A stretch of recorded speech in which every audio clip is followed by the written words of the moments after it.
എറണാകുളം വാഴക്കാലയിൽ 2 ആഴ്ച മുൻപ് ഗൃഹനാഥനെ വീട്ടിൽ മരിച്ച നിലയിൽ കണ്ടെത്തിയ സംഭവത്തിലേക്കാണ് സ്പോട്ട് ലൈവിന് പോകുന്നത്.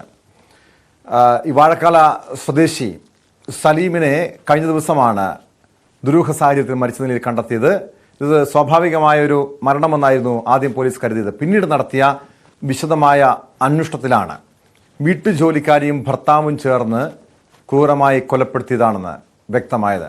സംഭവത്തിൽ ബീഹാർ സ്വദേശികളായ കൗശൽ കുമാർ, ഭാര്യ അസ്മിത കുമാരി എന്നിവരെ പോലീസ് അറസ്റ്റ് ചെയ്തു. സലീമിന്റെ വീട്ടിലെ ജോലിക്കാരിയാണ് അസ്മിത. കൗശൽ കുമാറും ഈ വീട്ടിൽ മറ്റു പല ജോലികൾക്കുമായി പതിവായി എത്താറുണ്ടായിരുന്നു. ഇരുവരും ചേർന്ന് നടപ്പാക്കിയ ആസൂത്രിതമായ കൊലപാതകമാണിതെന്ന് പോലീസിന്റെ അന്വേഷണത്തിൽ വ്യക്തമായിട്ടുമുണ്ട്.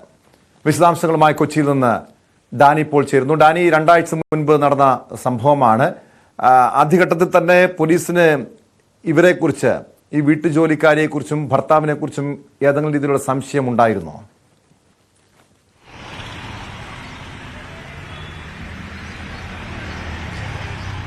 ടോം, ഇതിൽ ആദ്യഘട്ടത്തിൽ ഒരു സംശയത്തിലേക്ക് വന്നിരുന്നില്ല. പക്ഷെ പോലീസ് വിശദമായ ഒരു അന്വേഷണം, അതായത് ഇങ്ങനെ ഒരു അടുത്ത വീടുകളിലുള്ളവരാണ് ഇതുമായി ബന്ധപ്പെട്ടുകൊണ്ട് വിവരം പോലീസിന് കൈമാറുന്നത്. ഈ കൊല ചെയ്യപ്പെട്ട സലീമിന്, അദ്ദേഹത്തിന് 3 മക്കളുണ്ട്. 2 പേർ വിദേശത്താണ്, ഒരാൾ കോയമ്പത്തൂരും. ഈ വിദേശത്തുള്ള മക്കളുടെ ഒപ്പമാണ് സലീമിന്റെ ഭാര്യയുമുള്ളത്.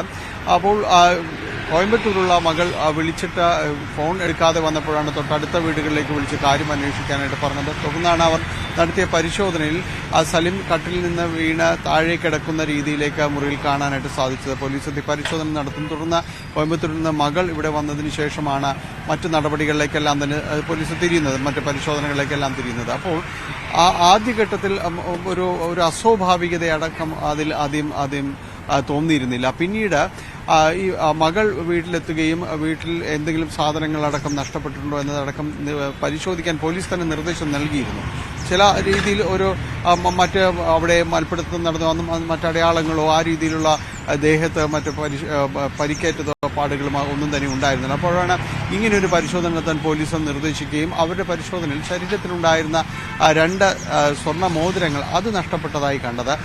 പിന്നീട് ഇദ്ദേഹം ഒരു ആക്രി വ്യാപാരിയായിരുന്നു. അപ്പോൾ അവിടെ വരുന്ന ഈ ചെമ്പ് ഭാഗങ്ങളുണ്ട്, ഇതെല്ലാം അദ്ദേഹം അത് ഉരുക്കി സൂക്ഷിച്ച് കട്ടികളായി സൂക്ഷിക്കുന്ന ഒരു പതിവ് അദ്ദേഹത്തിനുണ്ടായിരുന്നു.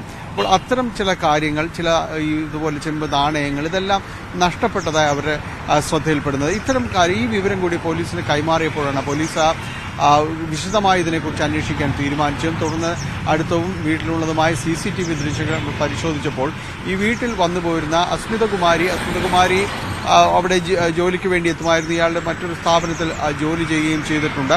വീട്ടിൽ വന്നു പോയിരുന്നതും അവർക്കൊപ്പം തന്നെ കൗശൽ കുമാർ, ഇയാൾ ഭർത്താവിനൊപ്പം 28-ന് രാത്രി ഇവിടെ നിന്ന് വരികയും പിന്നീട് അവരെ മടങ്ങിപ്പോകുന്നതുമായ ദൃശ്യങ്ങൾ ലഭിച്ചത്. പക്ഷേ ഇവരെ അന്വേഷിച്ചപ്പോൾ അവർ ലഭ്യമായിരുന്നില്ല. അവർ ബീഹാറിലേക്ക് പോയെന്നാണ് ഇവരുടെ സുഹൃത്ത് പറഞ്ഞത്. പോലീസിന് അതിൽ ചില സംശയങ്ങൾ തോന്നുകയും ഇപ്പോൾ നിലവിൽ ഇദ്ദേഹത്തിന്റെ സലീമിന്റെ ആന്തരിക അവയവങ്ങളുടെ പരിശോധനാ ഫലം കൂടി പോലീസ് പ്രതീക്ഷിക്കുന്നുണ്ട്. കാരണം ഏതെങ്കിലും രീതിയിലുള്ളൊരു അപായപ്പെടുത്തുന്ന രീതിയിലുള്ള മറ്റെന്തെങ്കിലും നടന്നിട്ടുണ്ടോ എന്നറിയാം.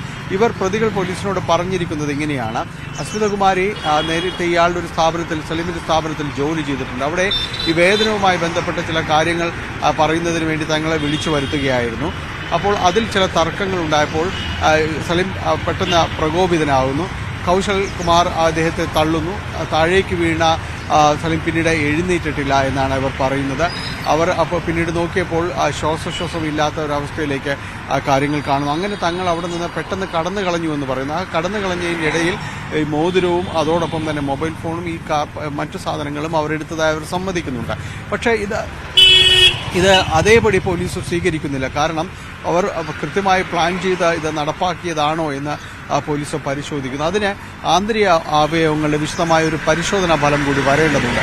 നിലവിൽ മറ്റ് ബലപ്രയോഗം നടന്നതിൻ്റെയോ അല്ലെങ്കിൽ ഏതെങ്കിലും രീതിയിൽ ശ്വാസം മുട്ടിക്കാൻ ശ്രമിച്ചതിൻ്റെ മറ്റു ലക്ഷണങ്ങളൊന്നും പ്രാഥമികമായോ പോസ്റ്റ്മോർട്ടം റിപ്പോർട്ടിലോ അത്തരം കാര്യങ്ങൾ വന്നിട്ടില്ല എന്നാണ്. അപ്പോൾ ഇത്തരം കാര്യങ്ങൾ കുറച്ചുകൂടി പരിശോധന ആവശ്യമുണ്ട്. പോലീസ് ആന്തരിക അവയവങ്ങളുടെ പരിശോധന സംബന്ധിയായ കാര്യങ്ങൾ കൂടി അവർ ഫലം കാത്തിരിക്കുകയാണ്.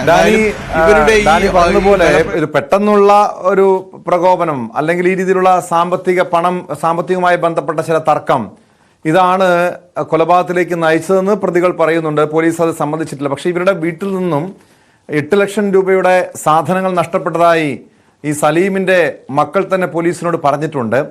അങ്ങനെ ഈ സാധനങ്ങളും പണവും തട്ടിയെടുക്കാൻ, സ്വർണം ഉൾപ്പെടെയുള്ള വസ്തുക്കളൊക്കെ, സ്വർണവും മറ്റുമൊക്കെ തട്ടിയെടുക്കാൻ വേണ്ടി നടത്തിയ ഒരു കൊലപാതകമായി കൂടി ഇതിനെ കാണേണ്ടതുണ്ടോ? പോലീസ് ആ ഒരു തലത്തിലും അന്വേഷിക്കുന്നുണ്ടോ?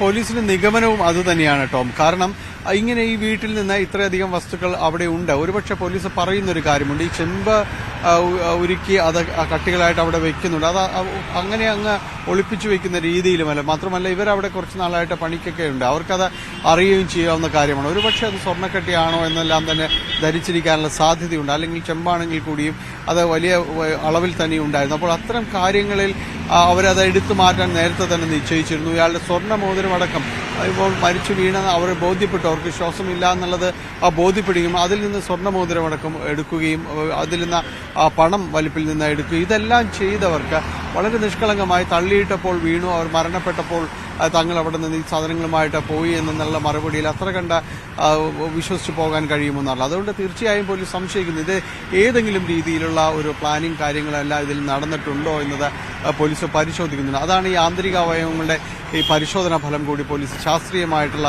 പരിശോധനാ ഫലം കൂടി പോലീസ് കാത്തിരിക്കുന്നത്. മറ്റേതെങ്കിലും അപായപ്പെടുത്താൻ എന്തെങ്കിലും ഉപയോഗിച്ചിട്ടുണ്ടോ എന്നതടക്കം പോലീസ് സംശയിക്കുന്നുണ്ട്. എന്തായാലും പോലീസിലെ നിരീക്ഷണം കൊണ്ട് തന്നെയാണ് ഇവരെ ഇവിടേക്ക് എത്തിക്കാനായിട്ട് സാധിച്ചത്. കാരണം ഒരു സംശയം പെടാവുന്ന രീതിയിലല്ല ഇവർ വിളിച്ചു വരുന്നത്. ഇവർ സുഹൃത്തിനെ കൊണ്ട് തന്നെ ഇവിടേക്ക് നാട്ടിലേക്ക് വരുവാനായിട്ട് ആവശ്യപ്പെടുകയായിരുന്നു. പോലീസ് അവർക്ക് പിറകെയുണ്ടെന്ന്, പോലീസ് അവരെ സംശയിക്കുന്നതായോ യാതൊരു രീതിയിലുള്ള ഒരു സാഹചര്യവും അവർക്ക് നൽകിയിരുന്നില്ല. അതുകൊണ്ട് സുഹൃത്തിനെ കൊണ്ട് ആ ഫോൺ വിളികളിലൂടെയാണ് അവർ ഇവിടേക്ക് എത്തുകയും ചെയ്യുന്നത്. തുടർന്ന് പോലീസ് ചോദ്യം ചെയ്തതിൽ തന്നെ അവർ സമ്മതിക്കുകയായിരുന്നു. സമ്മതിച്ചത് ഈ രീതിയിലാണ്, തള്ളിയിട്ടപ്പോൾ വീണു എന്ന രീതിയിലാണ്. പക്ഷേ പോലീസ് അത് കണ്ണടച്ച് വിശ്വസിക്കുന്നില്ല. കാരണം ഇത്രത്തോളം സാധനങ്ങൾ കവർച്ച ചെയ്ത 2 പേരാണ് അവർ. അപ്പോൾ അതിൽ കൃത്യമായ രീതിയിലുള്ളൊരു മോട്ടീവ് അവർക്കുണ്ടായിരിക്കും. അത് ഏത് രീതിയിൽ അവിടെ പ്രയോഗിച്ചു എന്നതാണ് ആ പോലീസ് അന്വേഷിക്കുന്നത്. അതിന് ഈ ശാസ്ത്രീയമായ ഒരു പരിശോധന വ്യക്തമാണ്. കൊച്ചിയിൽ നിന്ന് ഡാനി പോളാണ് വിവരങ്ങൾ നൽകിയത്. തൃക്കാക്കര വാഴക്കാല സ്വദേശി സലീമിനെ വീട്ടിൽ മരിച്ച നിലയിൽ കണ്ടെത്തിയ സംഭവത്തിലാണ് വീട്ടിലെ ജോലിക്കാരിയും ഭർത്താവും പോലീസിന്റെ പിടിയിലായിരിക്കുന്നത്.